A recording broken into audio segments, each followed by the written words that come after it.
Selam olsun bütün şikayetçilere, ördək vuranlara ve av vuranlara.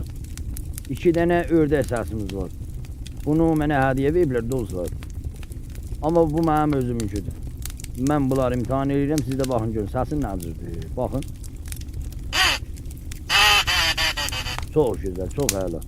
Qoymanın da bir baxın görün. İçinə zübdürüm onu, əb tapdım. Çox əla, çox gözəl. Amma Rusiyadan bir tane dostumuz ördək səsi yollayıb mənə. Sözdə hədiyyə verib, rəhbətə tapşırıb deyib, göydə erkək, dişi hamısını yendirər bu səs. Bax. Bax sən Allah. Dedim mən bunu nədir ördəyə, nədir çağırım? Dalda bir nəfər durubdur, böyrümdə də əsləhə. Mən nədir çağırım? 2 nəfər xanıvadə daldan baxır. Siz Allah bax görün, mən nədir çağırım bu ördəyə? Demez bu qurumsaq, nə pox yeyir orada qurumsaq. Bu ördək səsidir, sən yollayıbsan.